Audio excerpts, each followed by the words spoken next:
Ya, salam sejahtera buat kita semua. Kali ini saya akan mengambil artikel tentang stunting dan cara pencegahannya.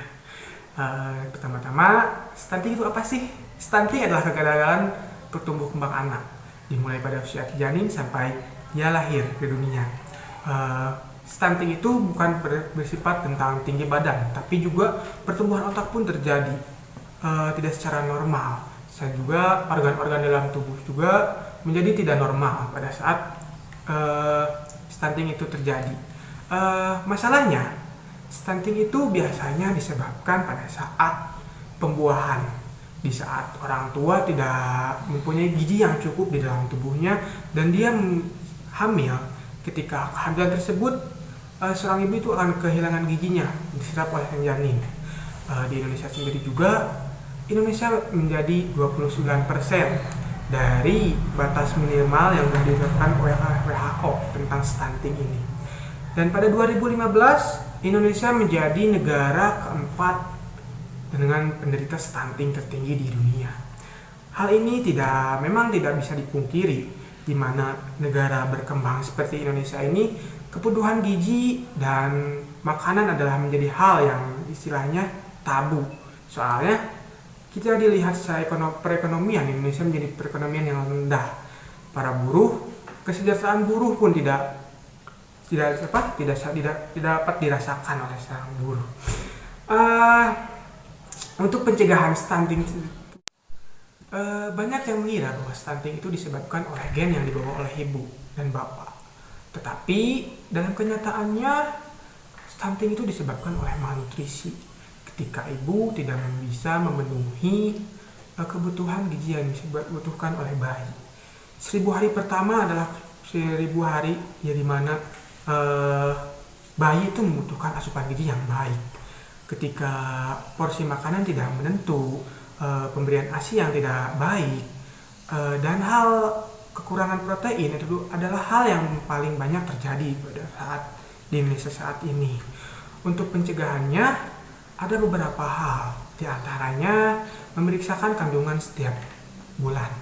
Yang kedua, mengecek apakah kandungan ibu berjalan dengan normal atau tidak. Biasanya pengecekan dilakukan oleh dokter ataupun bidan.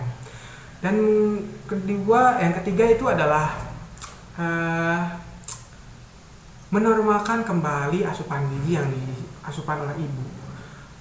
Pemberian ASI itu sangat baik bagi anak ketika 1000 hari pertama bayi itu lahir. Yang jadi sorotan pada kasus ini adalah apakah semua di Indonesia itu mengalami stunting? Tentu tidak. Stunting itu hanya kebanyakan orang Indonesia itu disebabkan oleh, yang jadi sorotan pada kasus ini adalah apakah ini tuh salahnya keluarga ataupun pemerintah. Jadi saat ini ada salahnya juga keluarga dan ada salahnya juga pemerintah. Di mana selaku pemerintah tidak bisa mencukupi asupan gizi bagi semua masyarakat Indonesia, tidak bisa menciptakan keluarga madani di seluruh Indonesia.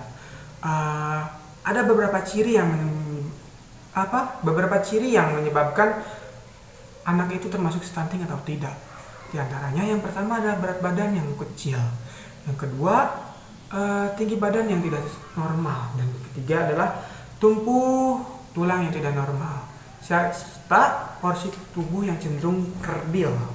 Stunting itu adalah kerdil. Antisipasi untuk mencegah stunting itu adalah yang sudah saya sampaikan tadi, adalah menjaga antisipasi stunting pada anak itu biasanya dilakukan kehamilan dan sesudah kehamilan. Kalaupun prakehamilan itu ketika sang ibu ingin mempunyai anak, berarti secara otomatis ibu itu harus mencukupi gizinya terlebih dahulu dengan melakukan pola hidup yang bersih,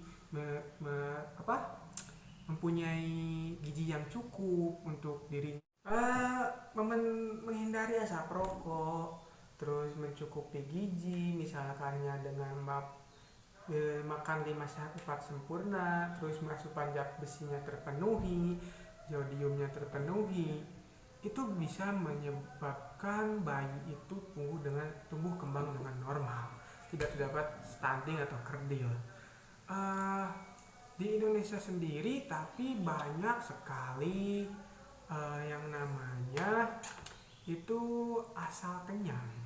Jadi kalau misalkan pada saat makan itu tidak berprinsip pada kehidupan kesehatan, tapi berprinsip apakah tubuh itu kenyang atau tidak.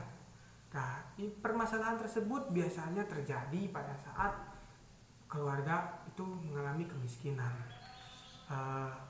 Kemiskinan terjadi, secara otomatis keluarga itu banyak sekali mencari makanan, tapi tidak cukup untuk memenuhi kebutuhannya.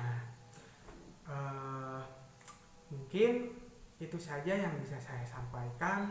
Saya ucapkan terima kasih kepada matahari yang telah menyinari, dan juga saya ucapkan terima kasih kepada teman saya yang telah membantu.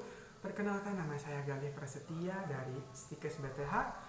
Nomor induk mahasiswa saya adalah 101 19 050.